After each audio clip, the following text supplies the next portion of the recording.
You can walk anywhere in this world, and niggas will be like, where you from, New York? Yeah. Anywhere. They not saying, where you from, Cali? Where you from, New Mexico? Are you from Detroit? Nigga, And so, where you from, nigga, New York? Let me show you how arrogant New Yorkers is. We don't even think we got an accent. They're like, you got an accent. I'm like, no, motherfucker. You got an accent. Alcohol, right. So before we get to the film, it's always great to just take a step back and just examine NBA playoffs, especially going from series to series, from game to game. And this is where we begin to get more into the nuance bag, as you fellas already know the outcome of the game, but this is never that. This is always going to be concept based. And as we go from game to game, some of you fellas have seen in my previous videos that all of these things are just a buildup to this exact moment. And sometimes within that exact moment, the current day game plan is a one-off.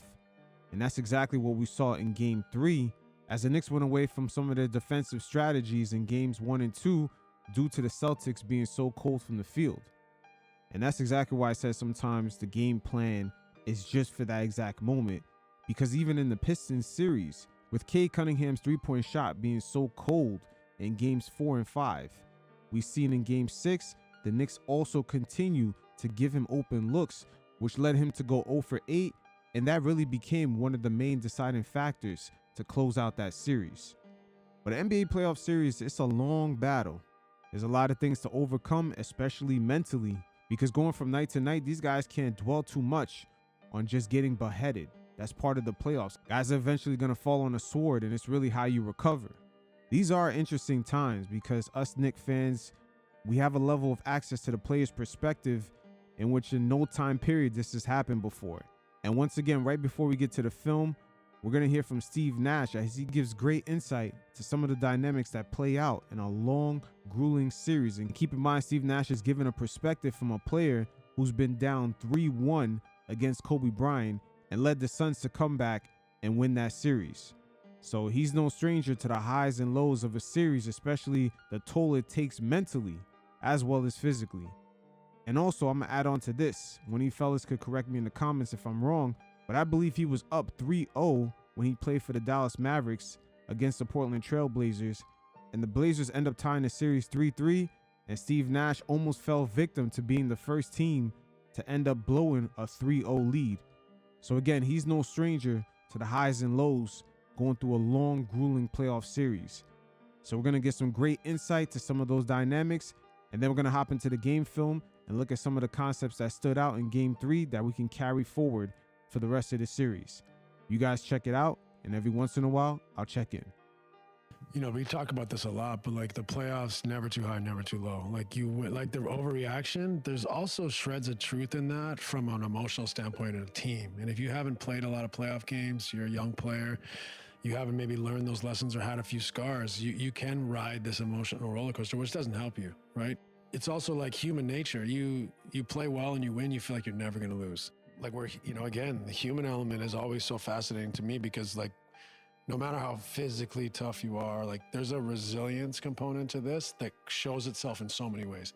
Like we want toughness, we want physicality, but the real toughness is mental toughness, right? Like to be able to stick with the game plan, the script, the ebbs and flows of the game, the adjustments, the read and reacting, the being greedy in big moments, like, you know, being efficient, cutting all the extra fat in a performance, so to speak. Like there's no time for that against elite teams. You can't like feel high and mighty and things are going to come easy now that we're on a roll.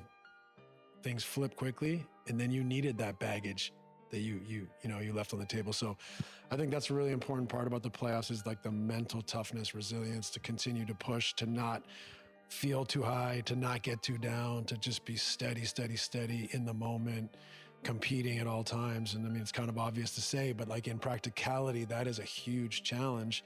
You recognize how close moments can be to flipping a game and then therefore a series. But teams that make the finals are high IQ teams generally. They're often able to make adjustments. Some like teams are just able to read and react. Like you think of Nick Nurse's Raptors, like defensively, like it was chaotic. You know, they were in the gaps, flying, running people off the line, but they were so good at reading. He flew by, ran him off the line. The next guy came, they packed a pin again, got back in the picture with a second effort. Like, I'm almost not sure all of it was scripted, right? But they were high IQ. They could read and react. They had toughness, mental resolve, that stuff.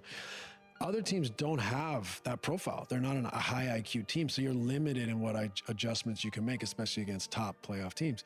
So I think part of it is the profile of the group. There's a bunch of kind of power forward type dudes out there that maybe aren't the quickest, but they can be physical, they can switch, they can make it hard to get in the middle. So I think sometimes you have to look at the profile of the group. Like, what adjustments are we capable of making and capable of making effectively? The other part of it is we always talk about adjustments, but a lot of adjustments don't work. But just because you make an adjustment doesn't mean it works, right? So I think there's a let's. That right there is something that the Knicks did in Game 3. They made an adjustment to the type of defensive coverage that they was doing on Jason Tatum. Overall, on the Celtics, they went back to hedge and recover. They went back to the non-switching defense, and the Celtics were able to actually knock down their open shots this time around. Be ourselves. Let's be ourselves better. And then there's sometimes a blink. Okay, we got to change. And what is my team capable of changing? Sometimes that's between games, but sometimes that's in game, right? And some of that's how you've prepared throughout the year. What's your team capable of doing? What have you had success with? Some of that comes down to the profile of the team, right? Their IQ, their interchangeability, their, ability to be versatile, essentially. Physically versatile, guard multiple positions, change schemes. And also, mentally versatile to be able to say, like, I understand if we're changing defense to this, my feet need to be here, not here. There's a big difference in 6, 8, 10 inches sometimes where you rotate, right? Where your feet are, like how you close out, how you low man, can you see both? Like all these factors in how to make adjustments. So as a player and a coach, there's this kind of dichotomy or this, let's say, pendulum between, like, we have to be really good at what we do. And how many adjustments is our team capable of making effectively? And what happens when they don't work? And then the last thing I'll say about it is kind of, at the end of a lot of series, we have a game or two. We try to play our game plan better. Someone blinks, an adjustment could work. The other team adjusts back. All the adjustments have been made, and then it becomes a dogfight. Who wants it more? Who's more physical? Who's not going to take plays off? Who's able to stay focused? Who's able to be efficient? All those things, it comes back to almost like now we're just playing in the park, right? Winner stays on. Do you know what I mean? Yeah. Like after the adjustments, the blinks, to get to our game plan, let's get back to who we are. And now it's just a dogfight. And in Game 3 for the Celtics offensively, they stuck to who they were. And the Knicks went back to playing them defensively like they did during the regular season when we had a lot of those blowouts. And again, we're only looking from the outside in, so maybe Tibbs just adjusted the defense that way due to them just being so cold from the field in the first 2 games. Because at the end of the day, those were some wide open shots. I don't know if they could have been any more wide open than some of them were, especially Al Horford, Tatum, and Derek White. They were missing some really clean looks. But at the end of the day, it's part of the playoffs. Sometimes you just adjust according to the current day trends. And this worked perfectly for the Knicks in the previous series to close it out. Once again, Cade Cunningham in games 4, 5, and 6 shot horribly from 3. He just completely lost confidence in his shot.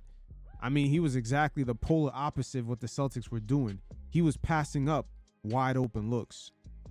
So hopping into game 3, Tibbs continuing to follow that trend of just Tatum and Brown being so cold. Look at OG.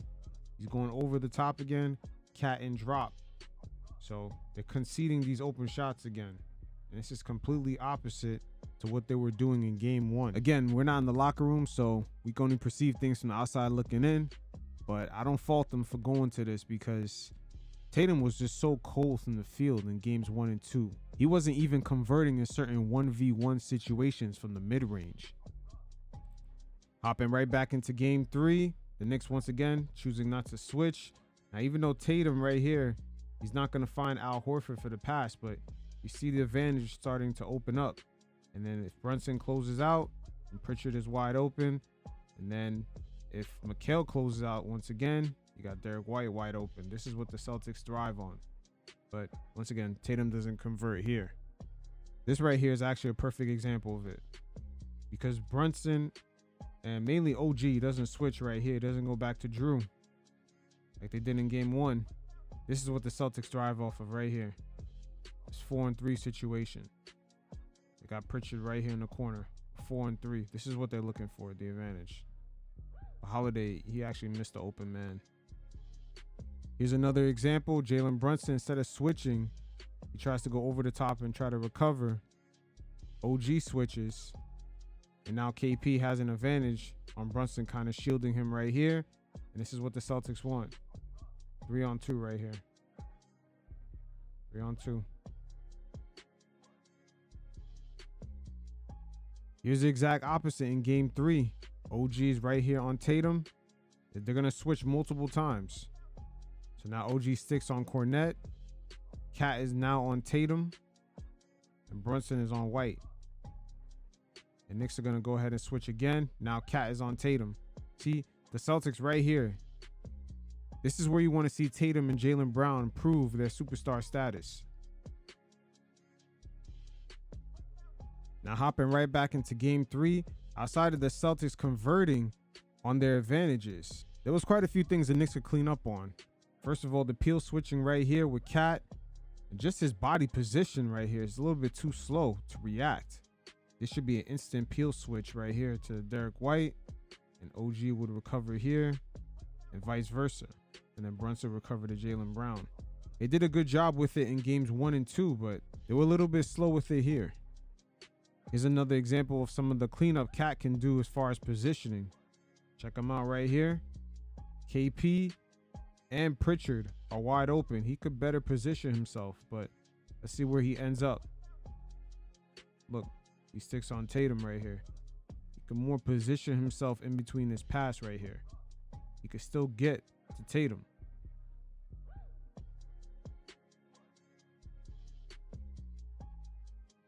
Here's a better example of it right here as the defense kind of came in spurts.